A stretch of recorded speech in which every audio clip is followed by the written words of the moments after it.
Untuk mendapatkan sijil kelahiran dengan JPN, kenalah isi borang.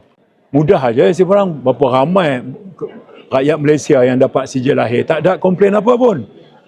Peguam ini highlight, JPN mempersulitkan sebab arahkan family ini supaya dapat sign wakil rakyat. Terus wakil rakyat pun boleh, pegawai kerajaan pun boleh. Mana-mana lah nak mengesahkan aja. Semalam ada satu peguam. Dia bawa satu perkara tentang ada seorang kanak-kanak umur 17 tahun yang mahkamah telah membuat keputusan supaya anak ini diberikan warga negara. Jadi mahkamah telah mengarahkan Jabatan Pendaftaran Negara untuk memproses dan melaksanakan keputusan mahkamah. Jadi peguam ini dia telah membuat satu kenyataan. Kenyataan dia itu saya fikir punya memberi gambaran yang tak tepat sama sekali.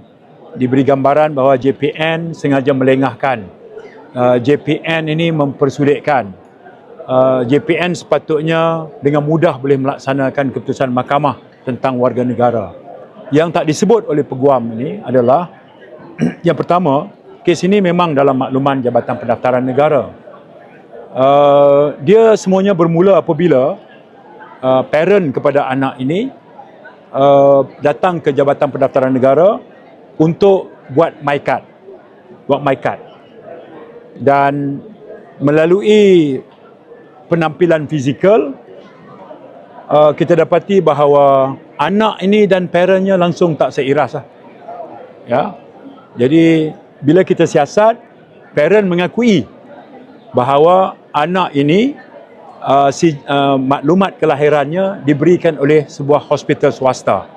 Dan hospital swasta tu memang dalam senarai hitam Jabatan Pendaftaran kerana kegiatan untuk mengeluarkan maklumat kelahiran bagi mana-mana orang yang nak dapatkan sijil kelahiran dengan JPN.